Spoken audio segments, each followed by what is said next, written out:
What's up guys, Luke here, and I'm back at long last with another laptop video. Now, the laptop in question today is a Compaq Presario 1694.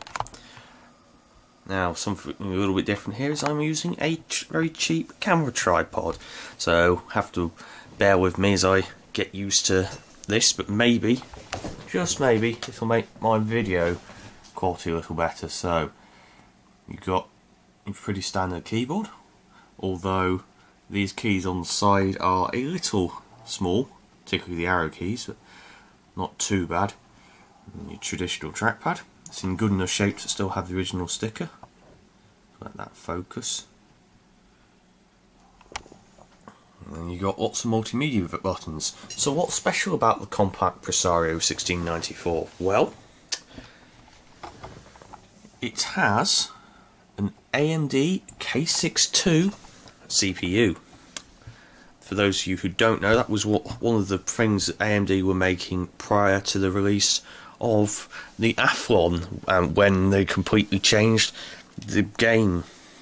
So you got your quite nicely located headphone and microphone jacks on the front, as well as quite decently sized speakers.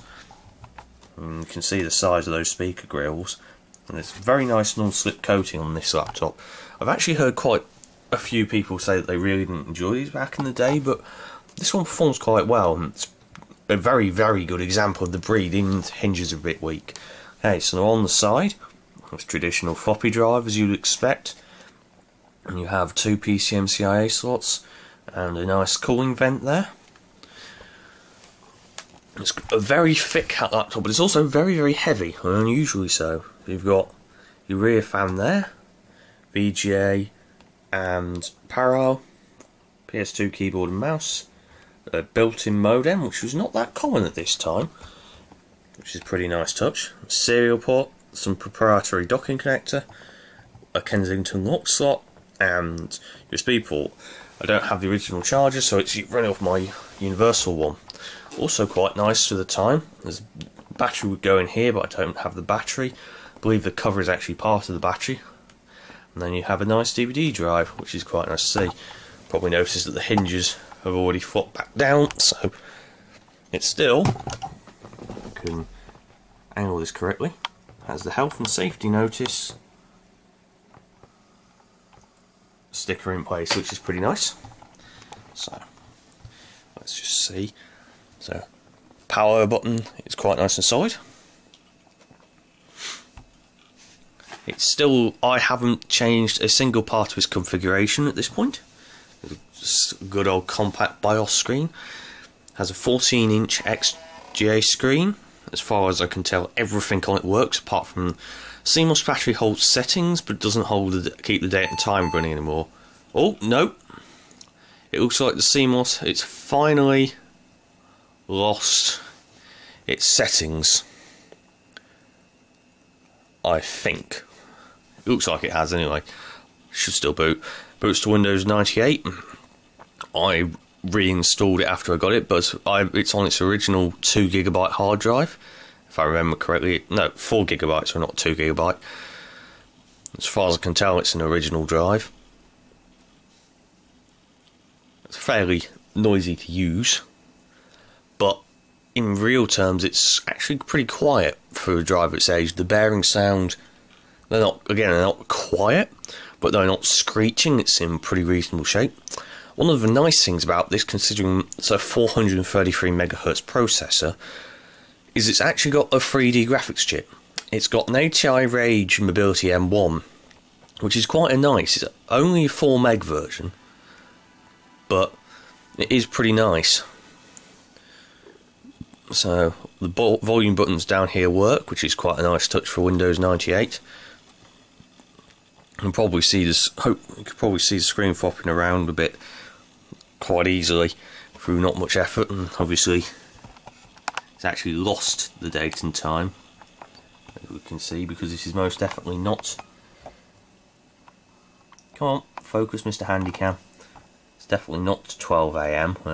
No idea if you're going to be able to see that on the screen or not, because I can't see it through my LCD on my Handycam.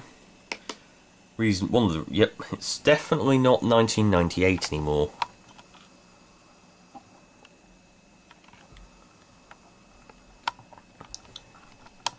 It's got a pretty standard ESS audio drive, type sound card, which is pretty much what you'd expect for a system from this time period. Push it backwards slightly. Handycam battery isn't quite its best anymore. It wasn't helped by the fact it was dead for about 6 months because I managed to leave the charger at home. One of the 2 reasons that I haven't made videos, the others being that I've had a combination of a lack of time and motivation, really. I've not had this laptop too long, but there's another video that should be going up shortly that you will see. I've got the original DVD player software. I don't know how that will come up. So it's in pretty decent shape. There's no stuck pixels. The screen's got a bit of unevenness to it, but it's not too bad. Okay. Whoops. Now, hopefully, I can go and get a USB stick and show you exactly what the audio's like. So hopefully there's a file on it in there. So just rotate it round. I'm not convinced by the genius of putting USB port right next to the charger because it's a bit tight, but it works. USB device itself is a little knackered, but okay. So there we are. Let's keep it down reasonably low because we don't want the music mafia in our case to use. Oh no, didn't like that. Strange. Okay, maybe it won't play MP3s. Oh well. So yeah, it's a pretty nice example. I'll have to take my word for it. The sound quality is pretty reasonable. I suppose I could quickly load up. No, none of those are going to have any audio working in them, really, are they? Oh well. So yeah, it's pretty good shape. It runs warm, but it doesn't run too hot, and the fan does take a little while to kick in, so it's not too bad. 4.8GB hard drive, my bad. It's sold as a 4GB, but it's a little bit bigger than that. It's in pretty damn good shape. So I've no idea what temperatures this actually runs at, if it's even got thermal control on it, but 434. It's got 64 meg of RAM. It's got an ALI Aladdin chipset, which is pretty bottom of the barrel, it has to be said, but even though it's a K6-2 without L2 cache, level 2 cache, which would make it perform better, it's not as sluggish as some people say. I've certainly used a lot worse. It certainly compares fairly well to a 450 MHz Pentium 3 that I've used for Mini SR1K, which you may or may not remember. Hopefully my voice doesn't sound too disjointed here. It probably does. So yeah, you don't see very many of these around anymore. There aren't many better examples out there. I mean, literally the only things it really needs is a CMOS battery and this battery in here. Now, parts for a 1694 specifically aren't that common, but there are still a few around for the 1600 series. You can obtain new batteries. You can obviously get third-party chargers as well. Batteries are not from Compaq, of course, at this point. But, whoops. No.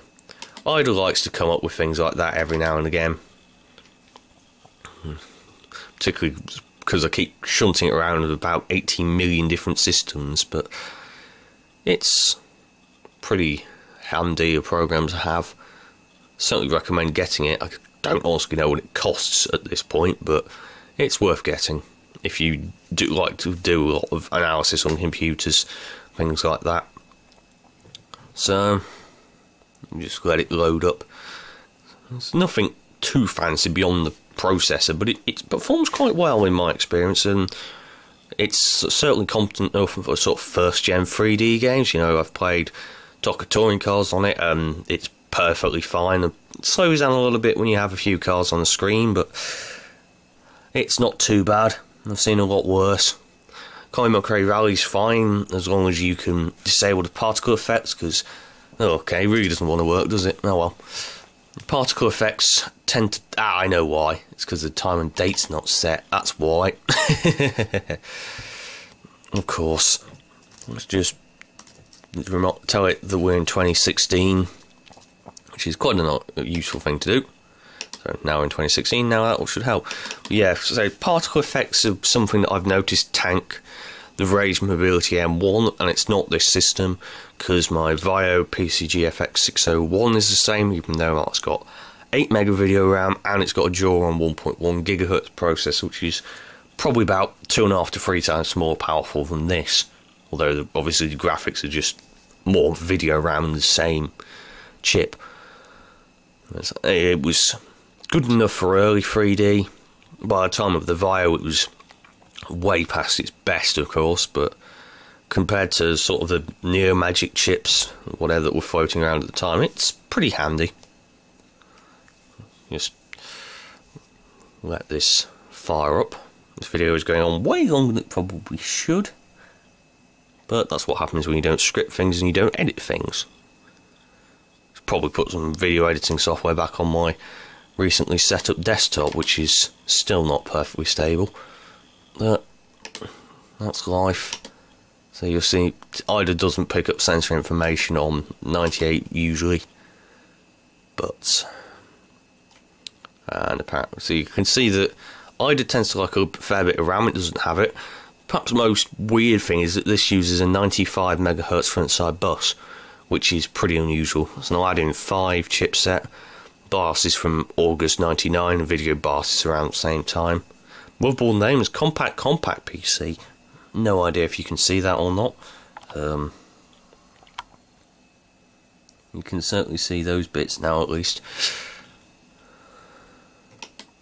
So yeah, sorry for the long wait between videos. You'll not be waiting that long for the next one, but because I'll make it very shortly. But if you enjoyed, please leave a like, comment, and if you're new to my channel, please subscribe and share my videos. It will really help me out, and hopefully it won't be another 6 months before the video after this one is made. So yeah, see you soon, guys.